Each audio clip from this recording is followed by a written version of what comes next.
سید جعفر عثمانزاده وکیل پارلمان تاجیکستان روز 2 دکامبر برای بار سیوم رئیس حزب دموکراتی انتخاب شد و از ماه دکامبر سال 2012 به این طرف رسما ریاست حزب را بر دوش دارد. انتخاب عثمانزاده در انجمن هفتم این حزب در بنای کاخ افسران دوشنبه صورت گرفت.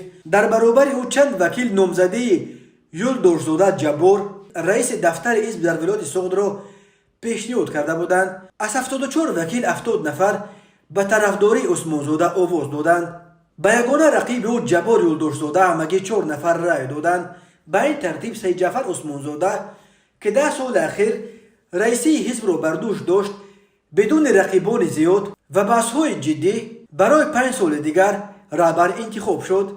هرچند حزب او را مثل دیگر حزب‌های سیاسی تاجیکستان برای خاموشی در برابر مشکلات جامعه انتخاب می‌کنند، خود او میگوید پیشرفت‌های حکومت را اعتراف و دستگیری می‌کند، ولی از کمبودی‌ها نیز میگوییم حزب دموکراتی تاجیکستان در ابتدای دستیابی به استقلال از اصحاب مخالف به حساب می‌رفت. حالا با وجود انتقاد از کار بعضی وزارت‌ها در کل از سیاست حکومت تاجیکستان پشتیبانی می‌کند. در دایره‌های کارشناسی نیز یکی از حزب‌های به قبل گپدرا و یا کیسکی دانسته می‌شود. سید جعفر عثمانزاده در انتخابات پرزیدنتی سال 2013 نیز همچون نامزد اشتراک کرد.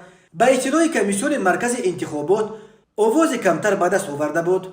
برخی از تحلیلگران گفته بودند پیشنهاد نامزدی او و دیگران به خاطر پررقابت نشان دادن انتخابات در تاجیکستان بود، ولی خود او چنین ادعا را بی‌اساس می‌داند.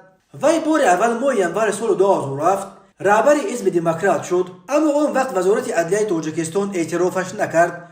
بعدا سال 2012 با دعوت انجمن نو رسما ریاست حزب را به عهده گرفت.